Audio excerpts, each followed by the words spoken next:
And welcome. We are live from Chester Township, Pennsylvania, Delaware County, one of the critical counties around Philadelphia that will help determine who wins the White House. Welcome to CNN's presidential town hall with the Democratic nominee, Vice President Kamala Harris. I'm Anderson Cooper.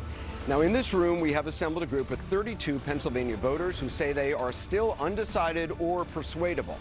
All of them are registered to vote. Some cast votes for Joe Biden in 2020, others for Donald Trump. Some didn't vote at all, and for some, this is their first election.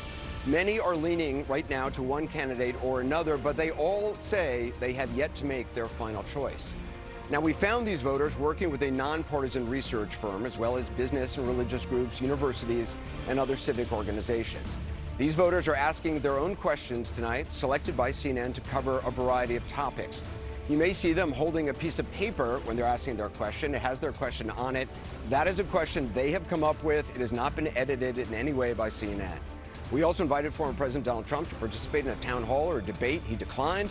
Ladies and gentlemen, please welcome Vice President Kamala Harris.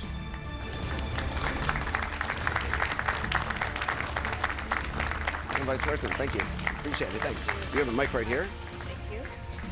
Thank you so much. Good evening, everyone. Good evening. Thanks so much for being with us. We're going to get to the audience in just a second. I want to start by asking you, though, for weeks you have been calling Donald Trump unstable, unhinged. You've called him dangerous. You've quoted General Milley recently, who called him a fascist. Today, you quoted General Kelly, who said that Trump repeatedly praised Hitler. Yeah.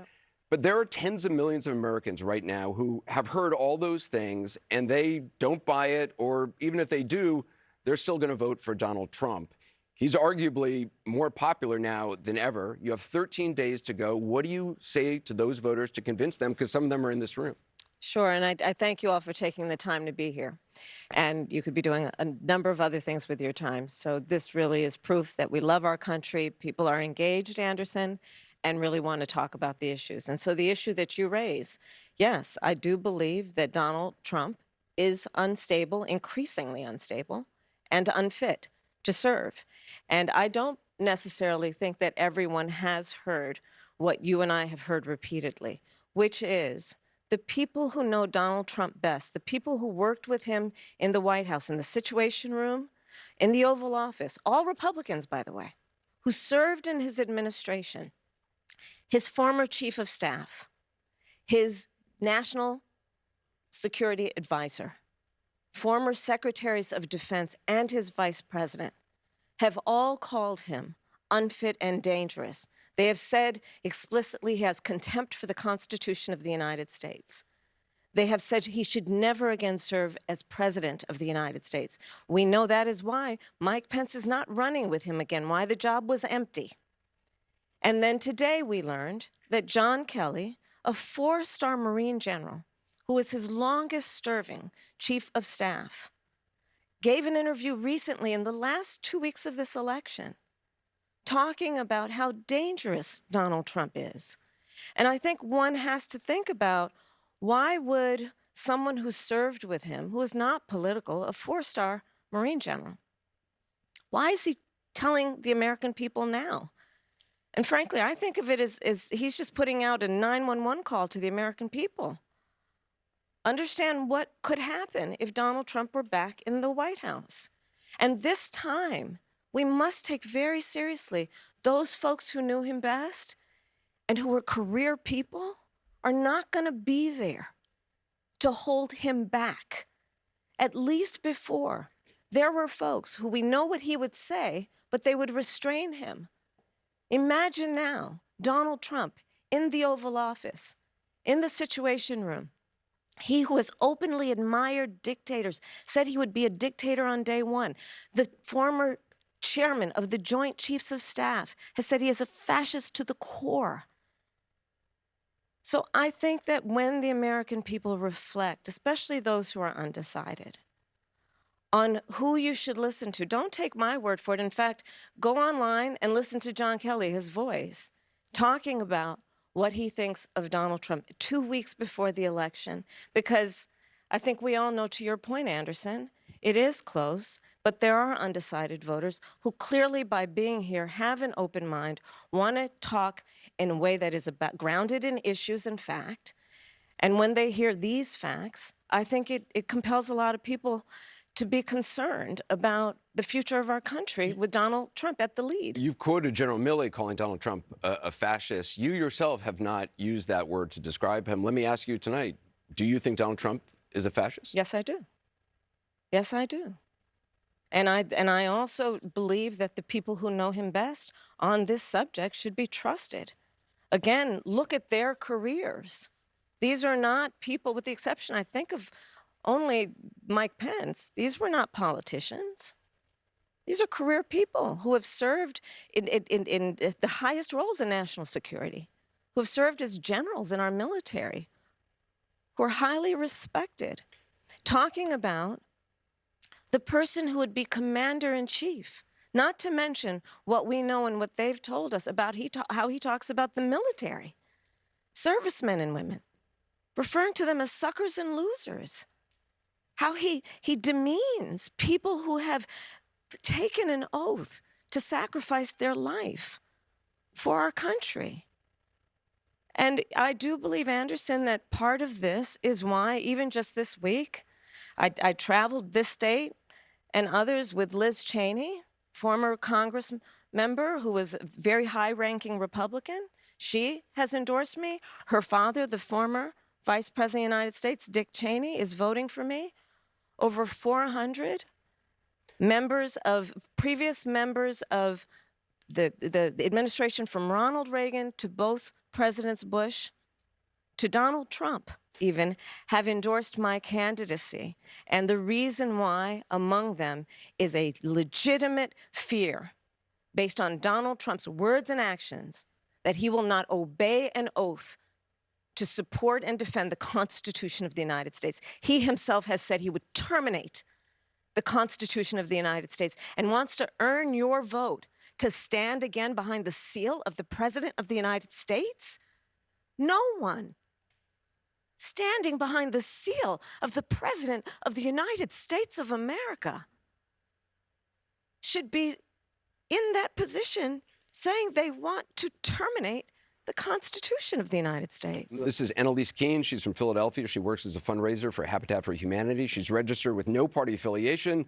She says she's a Democrat. She's leaning toward voting for you, but says she's yet to make her final decision, in part because of the conflict in the Middle East. Annalise? Thank you, and good evening, Madam Vice President. Good evening. My question is, as president, what would you do to ensure not another Palestinian dies due to bombs being funded by U.S. tax dollars? So I will say, and I think this is to your point, far too many innocent Palestinian civilians have been killed. It's unconscionable. And we are now at a place where, with Sinwar's death, I do believe we have an opportunity to end this war, bring the hostages home, bring relief to the Palestinian people, and work toward a two-state solution where Israel and the Palestinians in equal measure have security, where the Palestinian people have dignity, self-determination, and the safety that they so rightly deserve. What do you say to voters who are thinking about supporting a third-party candidate or staying on the couch, not voting at all because of this issue? Listen, I am not going to deny the strong feelings that people have. I don't know that anyone who has seen the images who would not have strong feelings about what has happened, much less those who have relatives who have died and been killed. And I know people and have talked with people. So I appreciate that. But I also do know that for many people who care about this issue, they also care about bringing down the price of groceries. They also care about our democracy and not having a president of the United States who admires dictators and is a fascist. They also care about the fact that we need practical, common sense solutions from a leader who is willing to work across the aisle on behalf of the American people and not themselves. They want a president who cares about a fundamental freedom to make decisions about your own body, understanding that we're not trying to change anyone's belief, but let's not have the government telling women what to do with their body. I want you to meet Beth Sandberg. She's a realtor, a mom of four from Bala Cynwyd, Pennsylvania. She's a registered Democrat, says she's undecided because of concerns about anti-Semitism. Beth? Hi, thank you for being here. Thank you, and Beth. thank you for remembering we need to bring the hostages home. Of course. The rise of anti-Semitism and violence from anti-Semitism has risen greatly on college campuses and on our city streets in the last year. How would you combat this growing trend and protect our young adults? Thank you, Beth. You are right, and I will say that we have seen a rise in anti-Semitism. It is something that we have to be honest about and we have to deal with. As Attorney General, I actually published a hate crimes report on a regular basis, and anti-Semitism was among the highest forms of hate in our country, and this was before October 7. And we know what we've seen since. Part of what we've got to do is talk with people so that they understand what are the tropes, what are the roots of what we are seeing, so that we can actually have people be more understanding. We need to have laws in place that make those who would commit crimes on behalf of anti-Semitism and hate, that they pay a serious consequence. We need to have the deterrence so that doesn't happen. We need to ensure that college students are safe in their school and feel safe to be able to go to class. But I'm going to tell you what doesn't help. Again, I invite you to listen and go online to listen to John Kelly, the former chief of staff of Donald Trump, who has told us, Donald Trump said, why aren't my generals like those of Hitler's? Like Hitler, who has referred several times, we've heard the reports for years. Do you believe Donald Trump is anti-Semitic? I believe Donald Trump is a danger to the well-being and security of America. He has said that he's casting himself as a protector of Israel. Do you believe you would be more pro-Israel than Donald Trump? I believe that Donald Trump is dangerous. I believe that when you have a president of the United States who has said to his generals, who work for him because he is commander-in-chief. These conversations, I assume many of them took place in the Oval Office. And if the president of the United States, the commander-in-chief, is saying to his generals, in essence, why can't you be more like Hitler's generals, Anderson? Come on. This is a serious, serious issue. And we know who he is. He admires dictators, sending love letters back and forth with Kim Jong-un. Talks about the president of Russia, and then most recently, the reports are that in the height of COVID, when most Americans could not get their hands on a COVID test, Americans were dying by the hundreds a day. He secretly sent COVID tests to the president of Russia for his personal use. So again, this election in 13 days is presenting the American people with a very significant decision.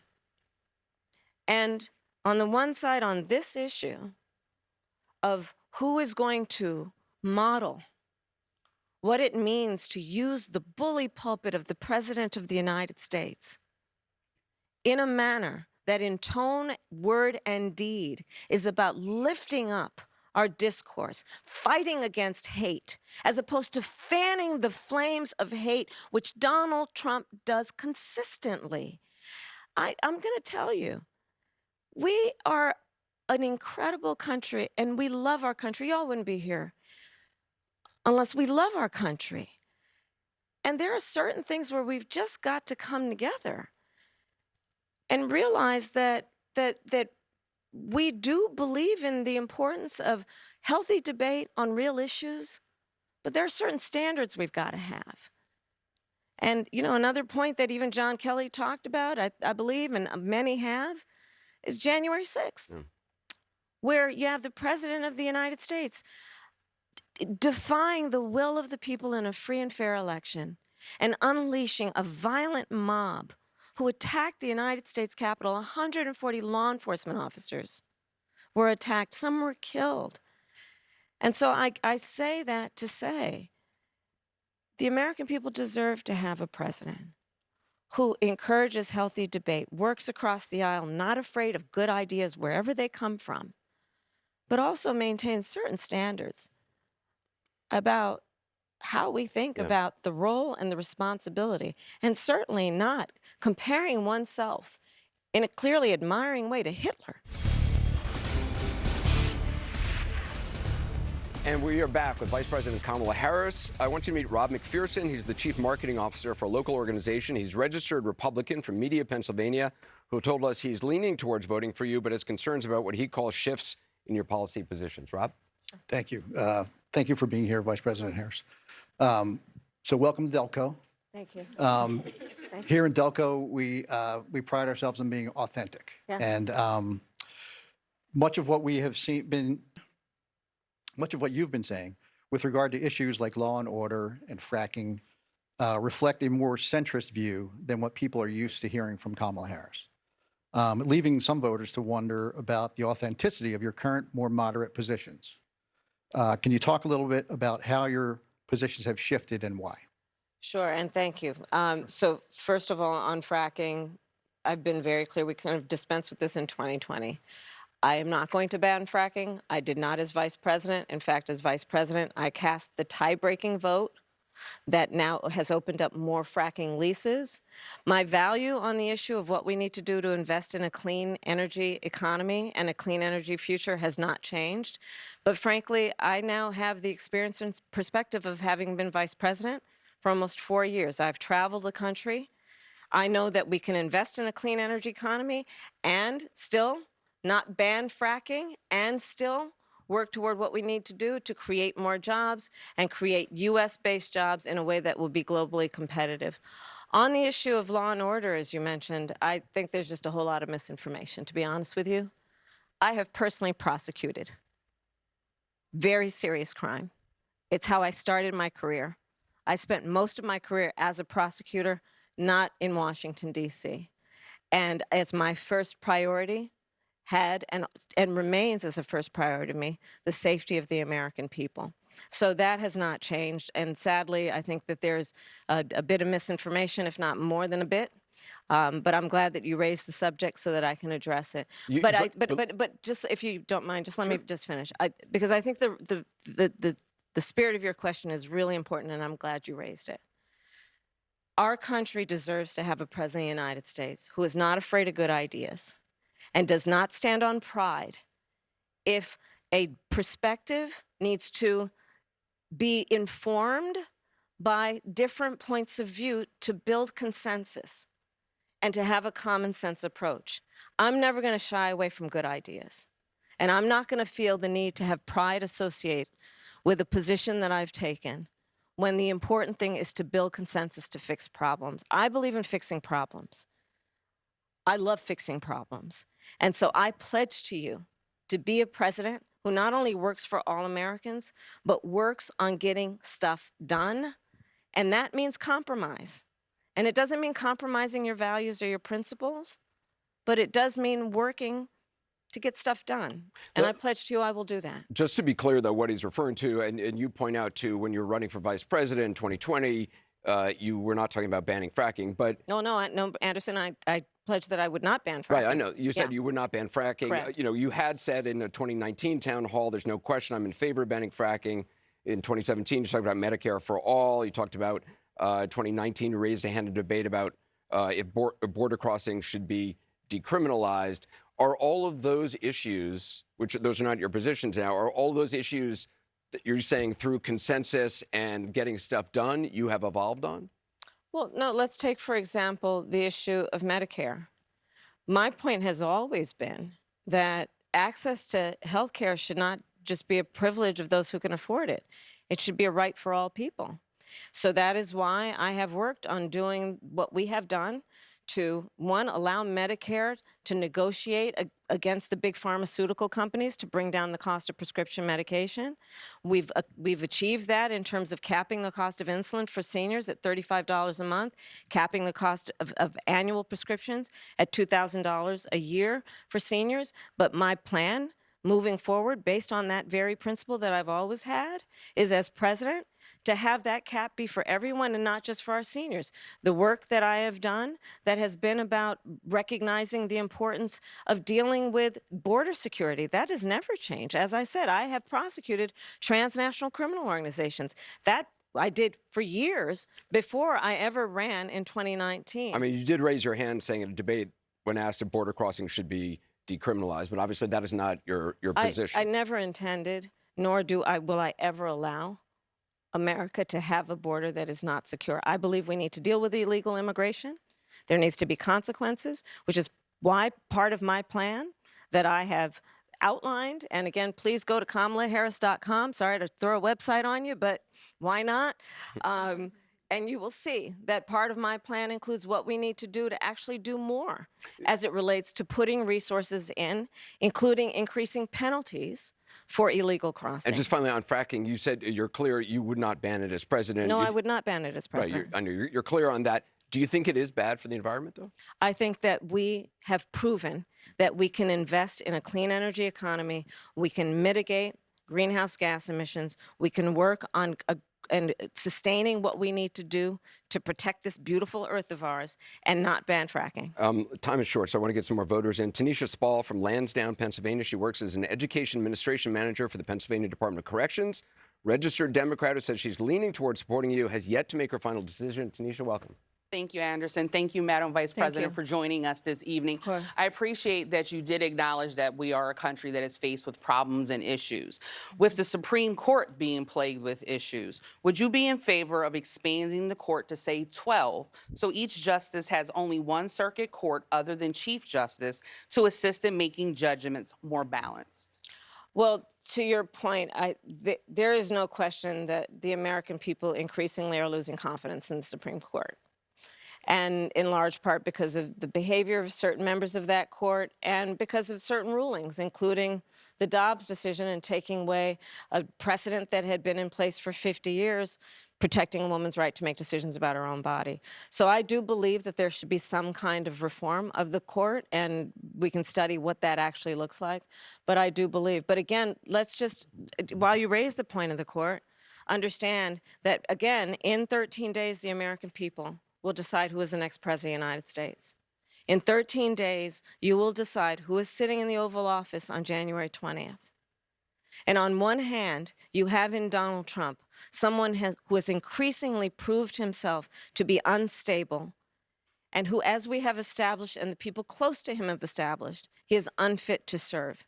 Somebody who, on January 20th, you can be sure, will spend full time, like we know, and we've seen the image mentally of him sitting in the dining room off of the Oval Office, watching for hours as people violently attack the Capitol. You can be sure, because he has said he would weaponize the Department of Justice to go after his political enemies, that you can look at a Donald Trump in the White House after January 20th, sitting in that Oval Office, plotting his revenge. He has talked about the enemies within.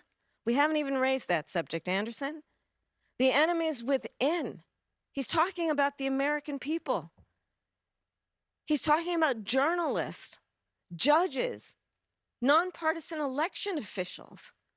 He has talked about, as John Kelly has talked about, can he send the military after peaceful protesters? And he's going to sit there unstable, unhinged, plotting his revenge, plotting his retribution, creating an enemies list. I'm going to tell you, my list will be a list of how I address and continue to address the issues that you all are raising this afternoon and evening. It will be a to-do list about how we can impact the American people and lift up the American people and address some of the challenges that we continue to face. So, Vice President Kamala Harris, thank you very much. thank you. Appreciate it. Thank you, Anderson. And thanks for watching. Thanks to all the voters here. Be sure to join CNN on November 5th for Election Night in America right here on CNN. Jake Tapper and Erin Burnett pick it up right now.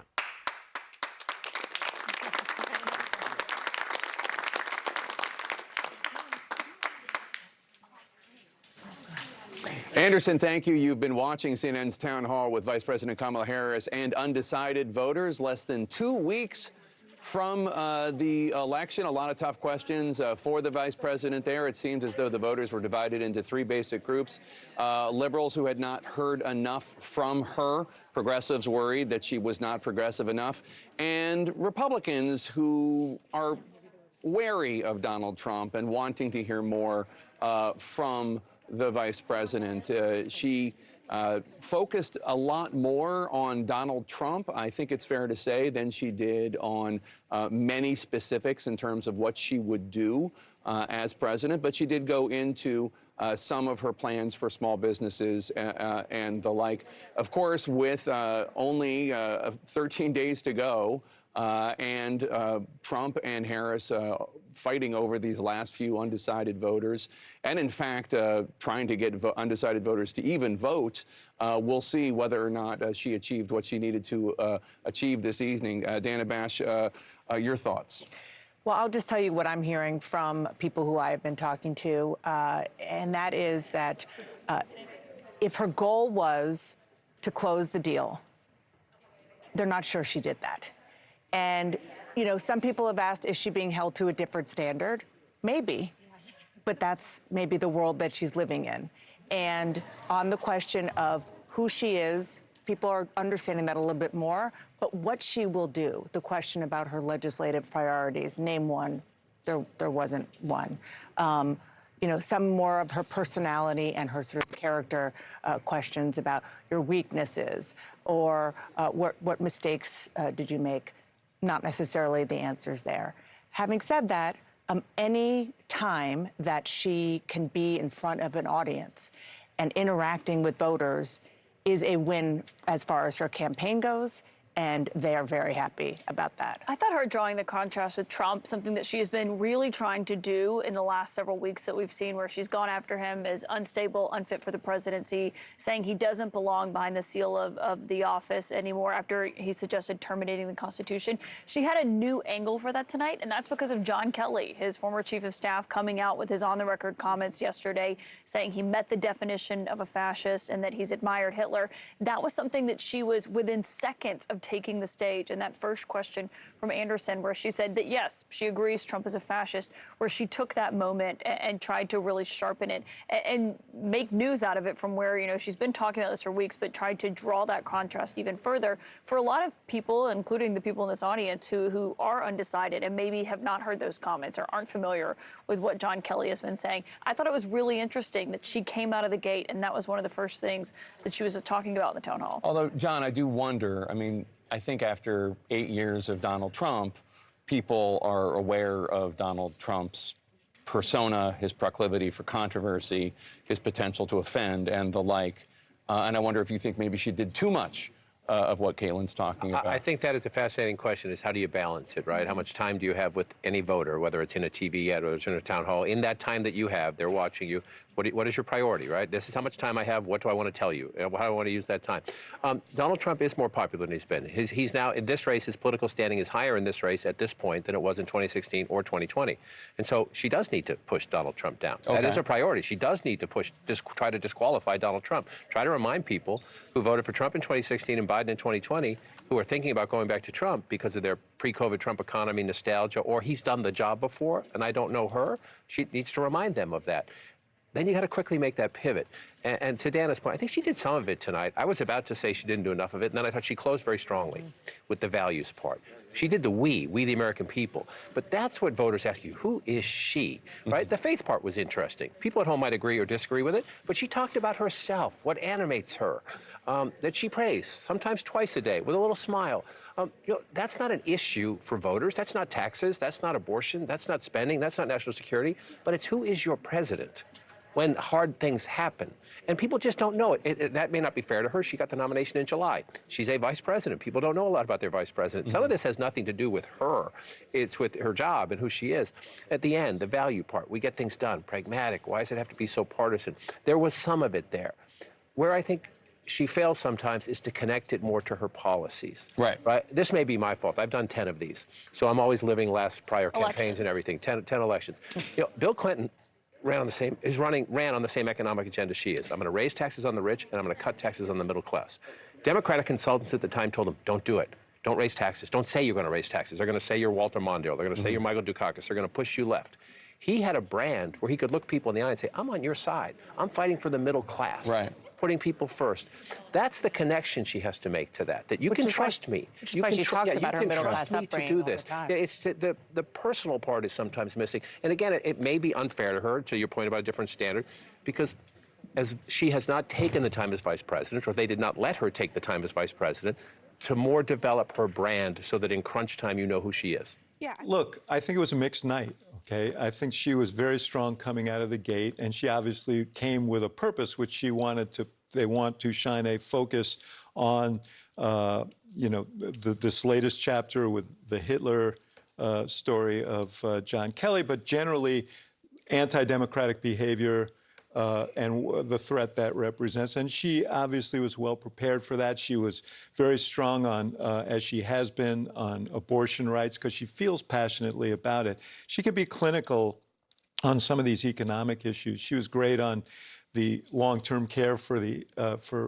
elderly, to help people in the sandwich The anecdote about helping her mother put on her sweater and her final days. The things that would concern me, and then she did one thing at the end that I thought was really important. The things that would concern me is when she doesn't want to answer a question, her habit is to kind of go to word salad city, and she did that on a couple of answers. One was on Israel. Anderson asked a direct question, would you be stronger on Israel than Trump?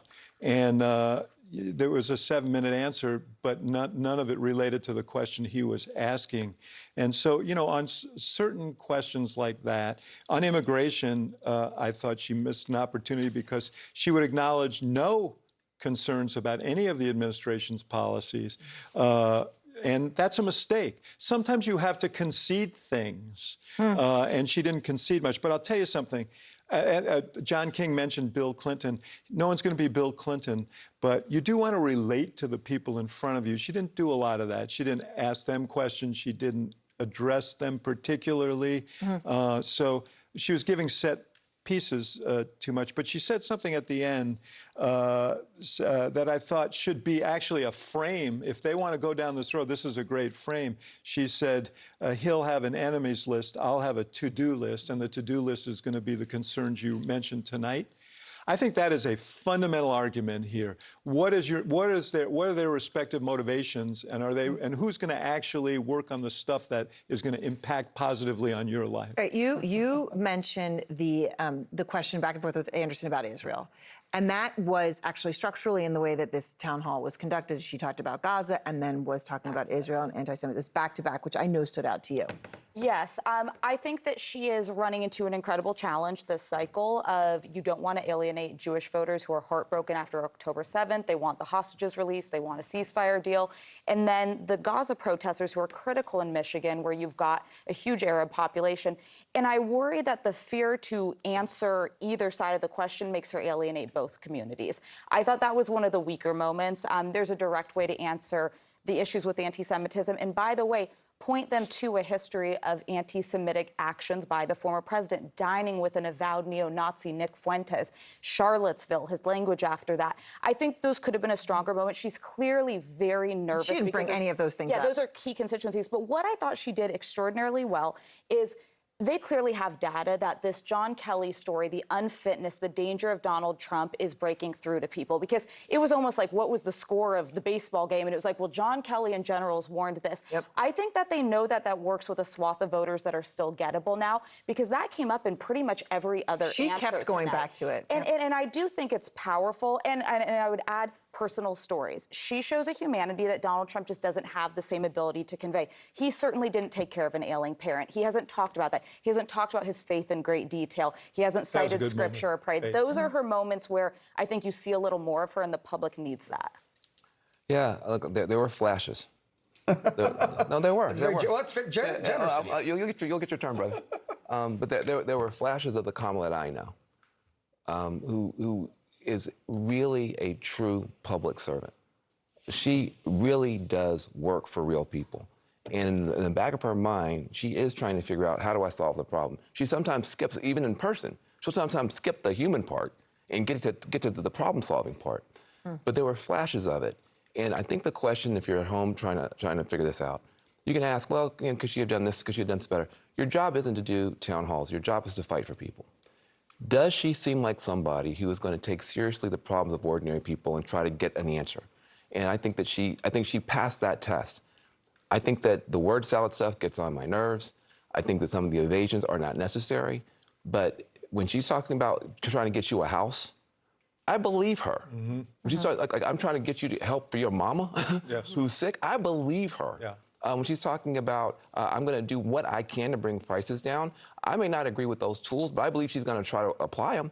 And so I believe this is somebody who actually cares about people. And I think that she passed that test tonight. So on how she did it and some of that stuff got on my nerves. But I believe that she is going to fight But you for the described American it as people. flashes. But then Yeah, your yeah, follow-up seemed like a much more of a I'm brighter saying, endorsement. Yeah. But I'm saying that there were flashes of the person, I didn't get a chance to say it because I got interrupted. There were flashes of the person that I know. There are flashes of the person that I know that I've seen as a district attorney at the grassroots level in San Francisco, fighting for regular people, giving young people an opportunity. So one of those young people, by the way, is going to Congress. I know this woman, and there were flashes of that. And then some other stuff, it got lost in the sauce. I think Republicans would take another hour of Kamala Harris. We'd just press play, let her keep going. We'd pay for another hour to let her keep non-answering the questions. I think Anderson's asking her, well, why haven't you done it? You've been there for 4 years. Why have you done any of this? And the word salad answer she gave to that was just mind-boggling. I mean, it's blown up the internet, her answer to that question.